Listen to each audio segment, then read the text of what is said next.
What is up, Planeswalkers? Theurx6 back with some more new player decks, new player deck upgrades in Magic the Gathering Arena. Today we're going to be doing the blue-green deck, the last of them. This will be the final new player upgrade, and then I will be playing probably a ton of module combo, to be honest. Maybe I'll take some like super quick viewer suggestions before rotation occurs. But yeah, so this will be the last one. Everyone have a sigh of relief. I don't know. I liked doing the series. It wasn't as popular, but it was fun. It was nice trying to see the different things people had access to when they just started out. Anyway, if you guys would like to not see the deck list or the deck tech, I will have the timestamps in the description below. You guys can go ahead and skip to that. The blue-green deck is essentially a Merfolk deck. I don't know why I said essentially. It's a Merfolk deck. I believe I did a budget Merfolk deck on the channel before, but this is different, so who cares?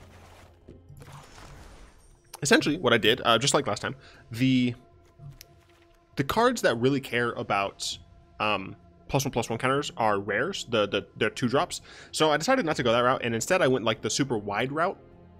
Hopefully that pays off in the end. But essentially, the way that this deck wants to win is super aggressive. You play 1-drops, 2-drops, 3-drops, and then you use sleep effects constantly, making sure your opponent just cannot block. And you just murder them. So yeah, our 1-drops are Jade Bearer. This is not really a 1-drop because you're not able to put it on itself. It does say another target, which is unfortunate. But the other 1-drop is yeah, Miscloak Herald, and this benefits from the +1/+1 counters anyway, so I figure it's better to play Jade Bearer where I can actually get some value out of it if I can. This is fine going playing on turn 2 because you can put it on Kumena Speaker. Now, Kumena Speaker is definitely a 1-mana 2/2. You're almost always going to be able to attack for 2 on turn 2 with this, and if it's a Merfolk Mistbinder that you play, then attacking on turn 2 for 3, which is very nice. Silvergill Adept to make sure we add to our board while maintaining some card advantage. All we have to do is reveal a Merfolk from our hand and we get to draw a card. Very, very strong.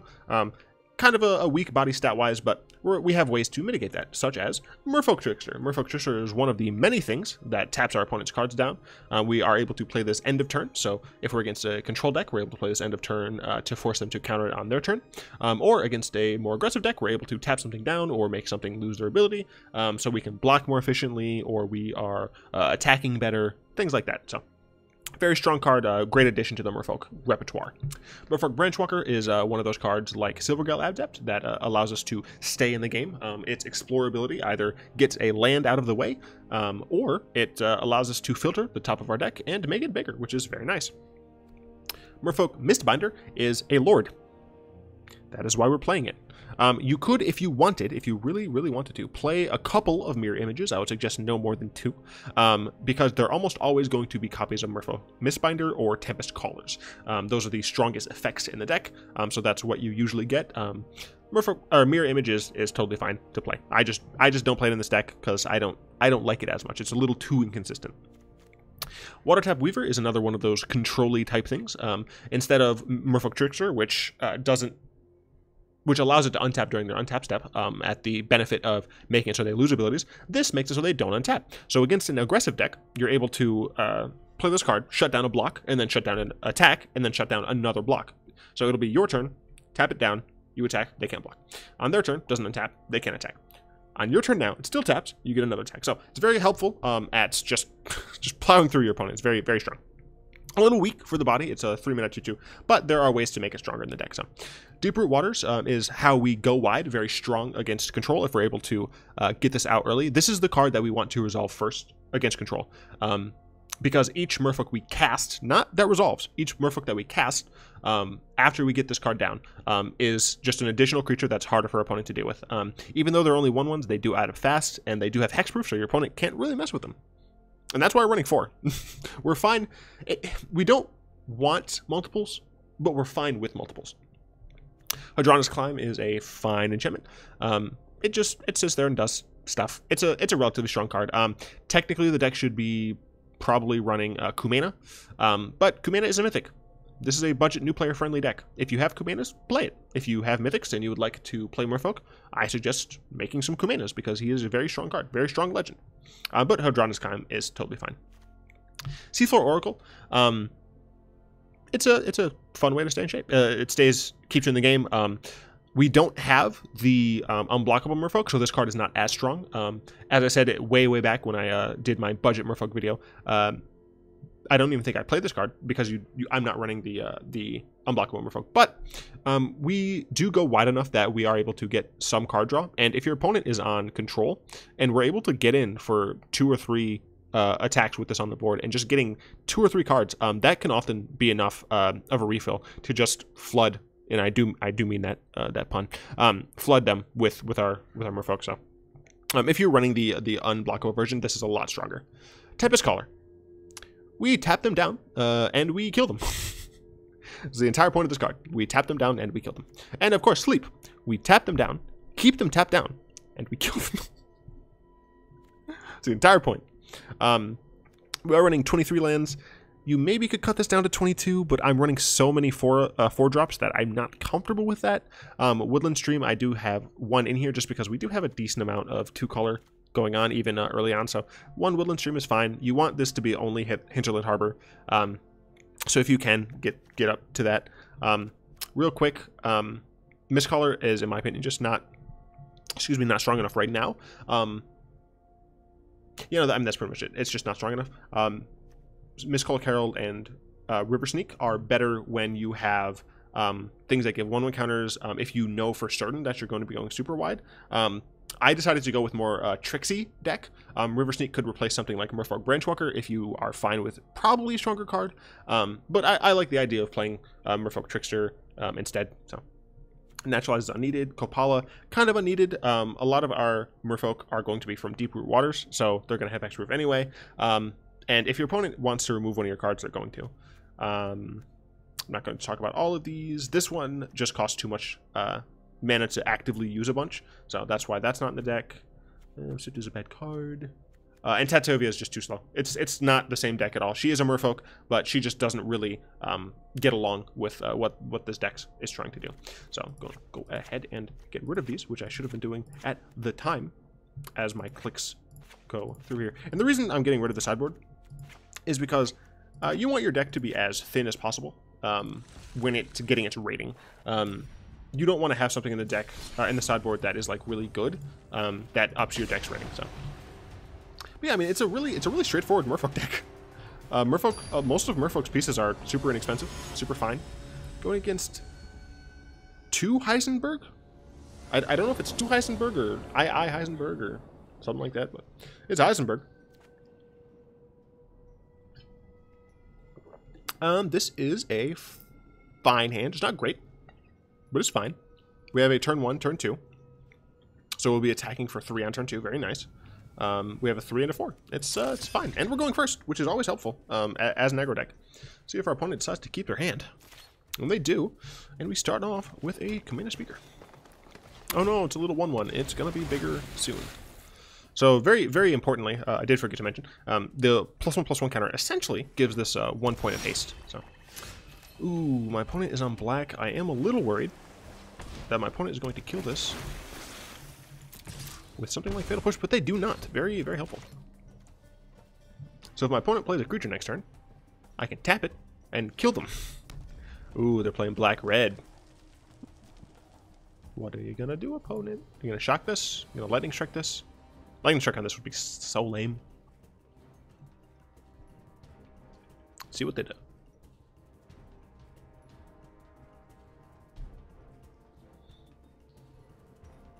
Opponent really in the tank here. Direfleet Captain. Ooh, hello. Right.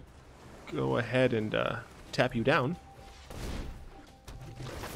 Yeah, and attack you for 4. Putting you down to 13 on turn 3. Who doesn't love 7/3 in the morning? Next turn we can Trickster. So yeah, so this isn't gonna untap, right? Yeah. So it can't attack. It's not gonna be able to block again. We can Trickster on our following turn. Tap it down another thing. Get through for more points of damage. They might be killing this. Potentially. We could also Branchwalker and hope to find an island for our Trickster. Ooh, how dare you. Very strong. Did not expect that at all, to be honest. Yeah, very unfortunate. In a deck like this, which is technically should be aggressive, Pirates, in the low ranks, you do still end up seeing stuff like this. So, I think I will just Silvergill Adept here. Yeah, sure. I'll go ahead and reveal this. Ooh, cancel. Double blew me. Because, so the reason I'm doing this is, I would need exactly a green, if I want to play Branchwalker, which I do. But doing it the other way, like, yeah, I don't technically need to describe exactly why I tap like that. I talked like that too much. Go ahead and attack. Very, very healthy. Back down to 13. Man, that card was a swing. Probably will end up Deeproot Waters, just to try and go wider than them. Lightning Strike, sure. Yeah, it looks like they're trying to remove our stuff, so we're not going to be able to burst them down, which means we're going to try and go super wide here. Yeah, I mean, they're a pirate deck. That's so strange. I'm going to block that, because Deeproot Waters is going to be more valuable for me than that one card. Do I play another one? Depending on what our opponent plays here. Because I'm not technically under too much pressure just yet. I assume they're going to get the +2/+0 one. That is my assumption. By the way, if you're a viewer and you've ever noticed that you've played against me, let me know in the comments. Yep, they're going to get that. So I'll be able to chump that. I might do this, honestly. No blocks. Because I can chump one of these. Lose his life. I think I will do Deeproot Waters. Yeah, I just get so much value. I'm not under enough pressure for me to really care too much. I'm gonna lose one. I'm gonna block. I'm gonna chump one. I'm gonna take 4. So I'm gonna take total of 5 damage this turn.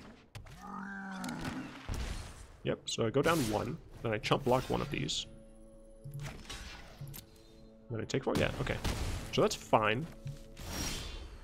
Okay. So I want to say Branchwalker here is better than Mistbinder.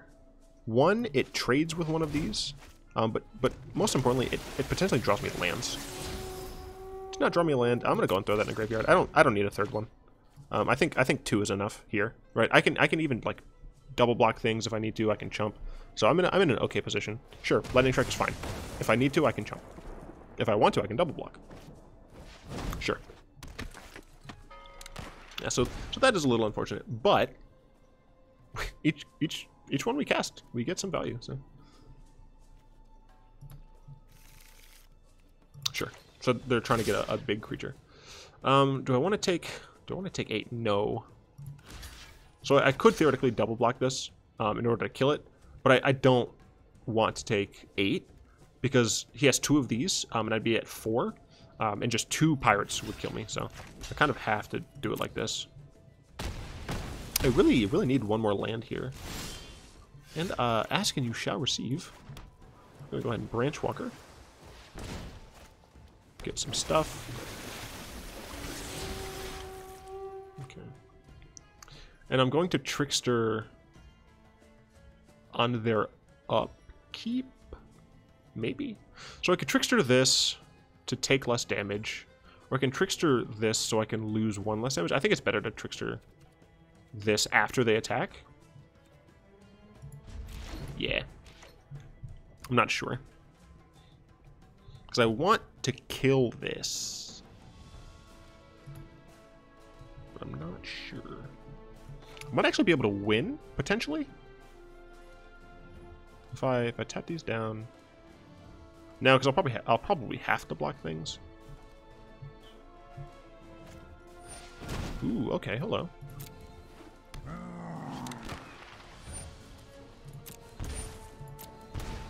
This is painful. Let's see what my opponent does here. And he attacks with all of them. Okay, hello.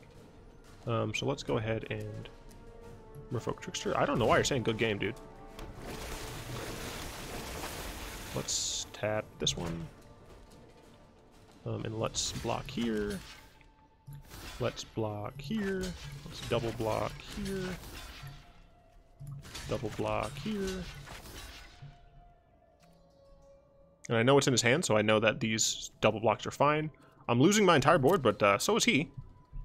Obviously, I died at double lightning strike, but he has already used 2.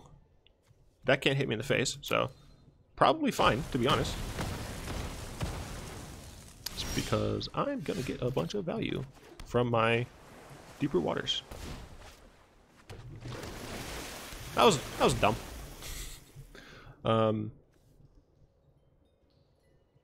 I'm just gonna Tempest Caller now. I should have Merfolk Mistbinder first, because he would have been 2/2s. So that was technically super dumb, but it's potentially fine. Hey, look, it's a Cutlass. Doesn't give a trample, right? Nope, then I don't care. Can't really attack very easily. Yeah, I mean, it just doesn't have good attacks. I have so many things. Like, really, the way he kills me is burning me out. Just because I'm getting so much value out of Deeproot Waters. Dude gave me a real early good game. That good game was way premature. Never count your chickens before they hatch. I'm drawing a little bit too many lands at this point. But creatures are bigger. Boom, look at that niceness. If my opponent is playing... My opponent could be playing the card that deals 2 damage to each creature. That is... Excuse me. Goodness, I need to bind a mute button. I keep forgetting. If he does that, then, like, almost all of these just die, so... This wouldn't survive, because this would die, and then this would have damage marked on it, so... Then I still have 1, 2, 3, 4... So I still have a decent number of blockers. Let's see. There's 2. 2 blocks.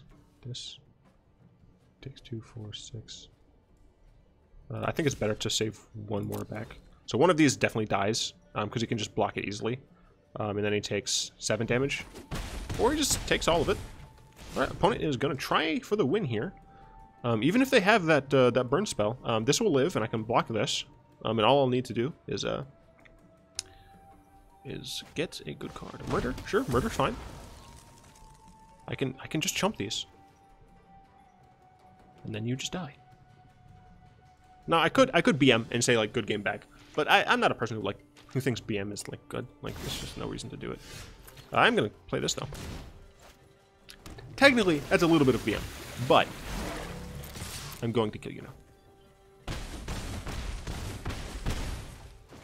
Never count your opponent out until like you have lethal on board, man.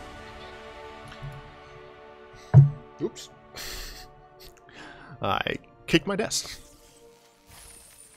Heck yeah, let's go in for some more Merfolk action. Now, in Guilds of Ravnica, we're not getting Simic. We're getting we're getting Simic in Guild Allegiance or something. Going against AH Daddy. I don't.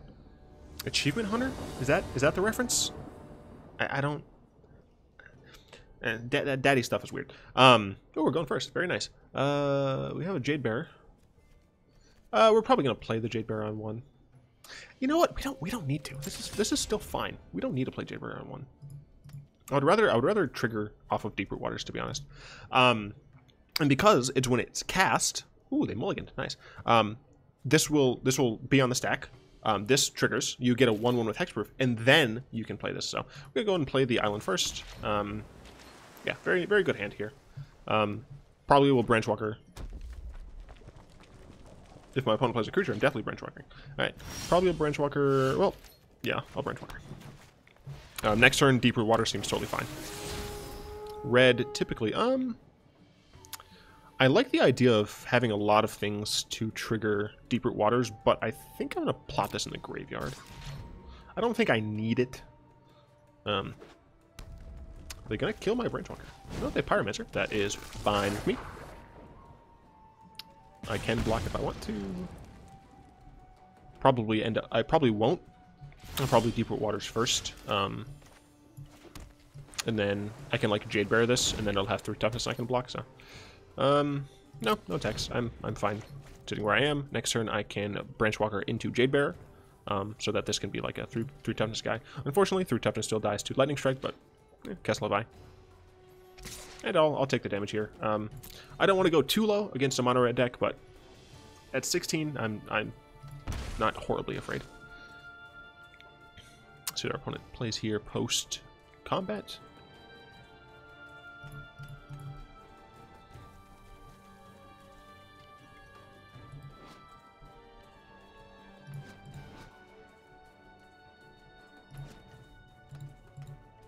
Good old clipping.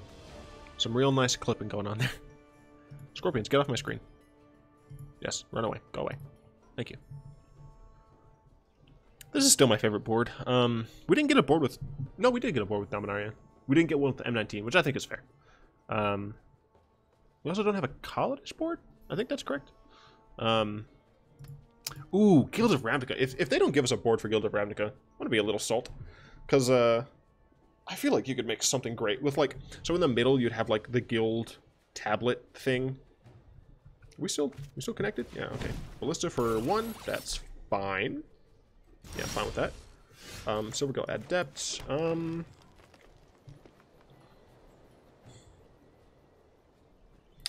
I think I'm gonna... I think I'm gonna pay 2 blue for an Adept. And I'm gonna reveal Jade Bearer. If I draw another Jade Bearer, I can play 2 Jade Bears.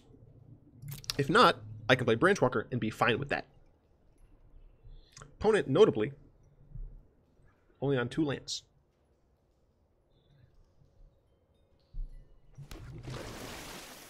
Opponent possibly going to kill Silvergill Adept. Fine with that. So draw a card. And we... So, okay. Yes, technically, it would have been better to hold that up. I'm fine not doing that. I'm also fine with my opponent using a Ballista on Silvergill Adept, frankly. So we'll just play another Branchwalker, see what we get. And we're just going wide as heck. Real nice, real helpful. I will attack with Branchwalker, because we do need to kill my opponent. We're gonna keep that on top. Let's go in with the Branchwalker. We can pretty easily use these as just chump blockers if we have to, or trade blockers.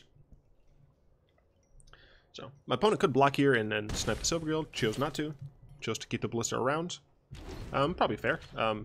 Don't have to worry about Ballista buffing just yet, because he's only on 3 now. He has to draw another land in order to be able to even just kill my Mistbinder. So next turn, I will probably end up Mistbindering, and frankly, Jade Bearing this, just because I know this is here. So let's see what you do on 3. Chain Whirler is good here. Should keep that in mind. Chain Whirler kills, like, all of my stuff. If you Walking Ballista's Branchwalker, then it absolutely kills all of my stuff. But I can rebuild pretty quickly because of Deeproot Waters. I mean, Deeproot Waters is a strong card. If you can suffer the tempo loss, then... Ooh, and he goes after the Silvergill Adept now. Very interesting. Very interesting. I'm not sure why he did that. I mean, obviously he can't hit these because they have Hexproof. And he hijacks it. Rude. I'm gonna take 3 for my own guy. I don't care about losing a little bit more damage. So let's go ahead and Mistbinder it up. Now our creatures are even larger. Let's get another creature. And let's make this less easy to die. And then let's just attack you. Ah, that's nice. That's some classic Vlasic Merfolk. Merfolk is a currently played deck. Oh, right. I was saying something before I got distracted. In Guild Allegiance, we should be getting the Simic Combine. Yeah, sure, whatever. Are you still on lethal? I think my opponent's still just dead, though. Oh, yeah, they're way dead. The Simic Combine is now run by Merfolk, so we might get some cool new Merfolk to play with for the Merfolk deck, so that's pretty cool. I'm noticing a distinct lack of zombies from the Golgari Guild, and I'm a little upset. I'd like to be playing with more zombies, please. Please, thank you. You know what? Let's keep this one a little shorter. We're gonna go ahead and call that one. We had some nice games, I think. Did we have multiple games? This mono red. I have no idea. But the video's been going on for 25 minutes, and you know, I want to stick around that length. So I'd like to thank Easy Mode, Chris, DizzyFam, Radberry, Daniel Flowerchild, and Chow03. These wonderful patrons are supporting me over at Patreon, supporting the channel, really, because their support goes straight back into the channel, allowing me to make sure I have enough wildcards to make the decks that you guys want to see.